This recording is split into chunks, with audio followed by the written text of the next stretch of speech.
Welcome to Bethlehem Bible Talk.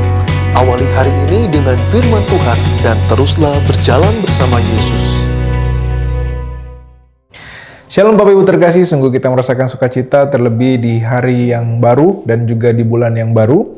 Ya, masuk masa-masa liburan, pastinya kita dapat sama-sama menikmati anugerah Tuhan. Renungan kita dari Amsal 9 ayat 1-18, temanya hikmat versus kebodohan. Saya akan bacakan beberapa ayat. Siapa mendidik seorang pencemooh mendatangkan cemooh kepada dirinya sendiri, dan siapa mengecam orang fasik mendapat celah. Janganlah mengecam seorang pencemooh supaya engkau jangan dibencinya. Kecamlah orang bijak, maka engkau akan dikasihinya. Berilah orang bijak nasihat, maka ia akan menjadi lebih bijak. Ajarilah orang benar, maka pengetahuannya akan bertambah.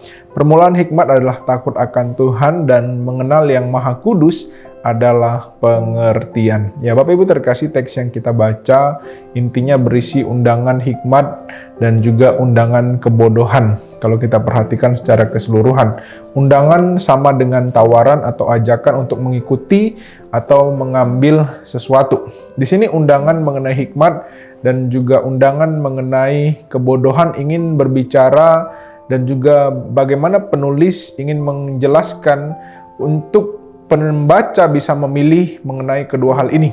Kalau kita perhatikan, pastinya kedua hal yang disampaikan berbeda, bertolak belakang, dan juga pastinya tidak sama. Penulis pada dasarnya ingin membandingkan antara kedua hal, baik antara hikmat dan juga kebodohan. Kalau kita simak lebih mendalam, di sini penulis ingin mengingatkan setiap kita jangan sampai salah pilih. Bapak Ibu terkasih, hikmat dan kebodohan adalah dua sisi berbeda yang saling bertentangan. Penulis mengajak, mengingatkan, mengajarkan janganlah hidup dan melakukan kebodohan. Kebodohan akan mendatangkan malu dan cemooh. Hidup dalam kebodohan adalah hidup yang meremehkan didikan dan jauh daripada Tuhan pastinya. Dan selanjutnya penulis juga mengingatkan, mengajarkan, dan memberitahukan hendaklah kita bisa hidup dalam hikmat Tuhan, karena akan menolong kita untuk menjadi bijak, hidup benar, dan menambah pengetahuan. Dan pastinya hidup dalam hikmat adalah hidup yang dibangun dalam pengenalan akan Tuhan dan takut akan Tuhan.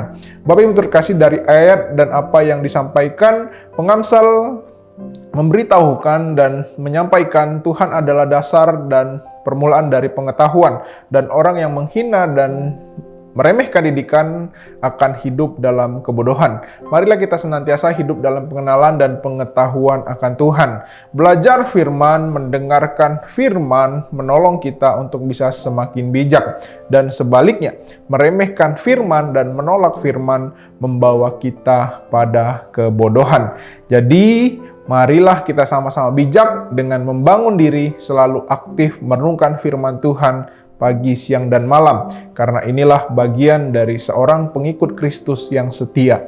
Mari kita berdoa. Bapa di sorga, kami bersyukur, terima kasih untuk firman-Mu yang mengingatkan kami. Ajarilah kami untuk hidup dalam hikmat Tuhan dan meninggalkan segala kebodohan dunia. Kami sungguh bersyukur, biarlah Tuhan yang menjadi pegangan kami, menjadi petolong kami, dan juga menjadi sumber di dalam hidup kami. Ini doa kami dalam nama Yesus Allah yang hidup. Haleluya. Amin. Dan Yesus memberkati setiap kita. Demikianlah Bible Talk hari ini. Tuhan Yesus memberkati.